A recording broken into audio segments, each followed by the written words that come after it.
18ஆம் படி கருப்பசாமி துணை. என் செல்லப்பிள்ளையே, எத்தனை கைகள் உன்னை தள்ளிவிட்டாலும் ஒரு தாயாகவும் தந்தையாகவும் நான் இருந்து ஒரு குழந்தையை காப்பாற்றுவது போல உன்னை காப்பேன். நீ என் மீது வைத்திருக்கும் நம்பிக்கை, உன் காவல் தெய்வமாக என்னை நீ நம்புகிற போது நான் எப்படி உன்னை கைவிடுவேன்? நான் இருக்கும்போது உன் வாழ்வில் மற்றவர்கள் சூதும் வாதும் கேடும் கஷ்டமும் ஏற்படுத்தும்படி விட்டுவிடுவேனா? யார் என்ன வேண்டுமானாலும் நினைத்து கொள்ளட்டும். உனக்கான இறுதி முடிவை எடுப்பது உன் அப்பன் கருப்பசாமி நானேதான். நன்மையோ தீமையோ அவரவர் செய்யும் செயல்களுக்கு உண்டான பலனை நான் அவரவர்களுக்கு கொடுத்து கொண்டுதான் இருக்கிறேன். உன் வாழ்வில் நடந்த சில கசப்பான விஷயங்களை மறப்பதற்காக உன் மனதை உனக்கு பிடித்த விஷயங்களில் திணித்து உன்னை சுற்றி ஒரு வேலியை போட்டாலும் நடந்த நிகழ்வுகளை மறக்க முடியாமல் தனிமையில் நீ அழுகுவதும் ஆறுதலுக்காக தோல்சாய ஏங்குவதும் எனக்கு தெரியும். காலம்தான் உனக்கு மருந்து. அந்த காலத்தையும் நேரத்தையும் சரியாக பிரித்து உனக்கு சரியான விஷயங்களை செய்து தருவதற்கு இந்த கருப்பசாமி நான் காவல் தெய்வமாக காத்திருக்கிறேன். வழிகளை தாங்கிக்கொள், எல்லாம் மாறும். நீ இழந்த நிம்மதியையும் சந்தோஷத்தையும் அளவில்லாமல் தருவதற்கு நான் தயாராகிவிட்டேன். எப்போது நான் உன் கண்ணெதிரே வந்தாலும் என்னை பார்த்தும் பார்க்காததும் போல் போகிறாய். உன் மனதிற்குள் ஒரு சிறு நெருடல் இருப்பதும் எனக்கு தெரியும். கருப்பசாமி நம்மை காப்பாரா? நமக்கான நல்லதை செய்வாரா? நமக்கு என்னதான் நல்லது நடக்கப் போகிறது என பலவிதமான குழப்பங்களும் உன் மனதை ஆக்கிரமித்து கொண்டிருப்பதை நான் அறிவேன். கவலைப்படாதே என் செல்லமே. நீ படும் கஷ்டங்களை என்னிடம் கூறி கண்ணீர் வடித்த பிறகும் உன் பிரச்சனைகளுக்கான தீர்வை தராமல் இருந்து விடுவேனா? இப்பொழுது உன் வாழ்வில் இருக்கும் கஷ்டங்களை எப்படி நீ சமாளித்து வெளிவர வேண்டும் என்பதை ஒரு காவல் தெய்வமாக நான் உனக்கு உணர்த்துகிறேன். இப்போது உன் மனதை புரிந்து கொள்ளாமல் நடந்து கொண்டிருப்பவர்கள் கூடிய விரைவில் உன்னை புரிந்து கொள்வார்கள்.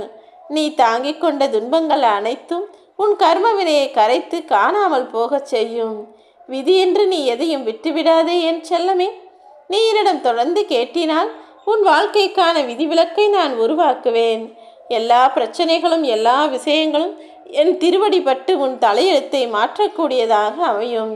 அந்த விதியும் சதியும் சேர்ந்து எந்த விதத்தில் உன்னை வீழ்த்த நினைத்தாலும் நான் உன்னை ஜெயிக்க வைப்பேன். நீ ஜெயிக்கும் வரையிலும் நான் உன் கூடவே ஏதாவது ஒரு ரூபத்தில் இருந்து கொண்டுதான் இருப்பேன். உன் லட்சியத்தில் மட்டும் உன்னுடைய ஆசைகளை அடைவதில் மட்டும் நீ உறுதியாக இருந்தால் போதும். உன்னை பலவீனமாக்குவதற்காக உன்னை சுற்றி என்ன விஷயம் நடந்தாலும் நீ அதை பெரிதாக யோசித்து கவலை கொள்ளவோ வருத்த கொள்ளவோ வேண்டாம்.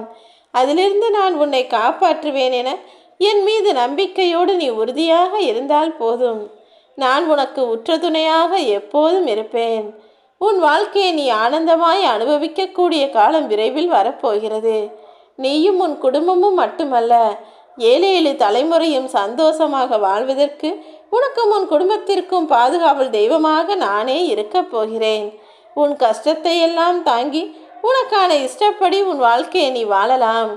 இனிமேல் உன் வாழ்வில் பல மங்களகரமான நல்ல நிகழ்வுகள் நடக்கும். இதுவரை நடக்குமா என நீ யோசித்ததையெல்லாம் இனிமேல் நான் உனக்கு நடத்தி முடிப்பேன். இப்பொழுது நீ அனுபவிக்கும் கஷ்டமெல்லாம் நீ செய்த மற்றும் செய்கின்ற செயல்களின் அடிப்படையில் தான் உன் வாழ்க்கையை வருங்காலத்தை உருவாக்கப் போகிறது.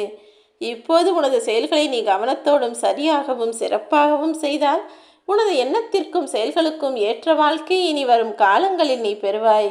நீ எதை தேடி ஓடுகிறாயோ அதை நான் நிச்சயமாக உனக்கு தந்தே தீருவேன்.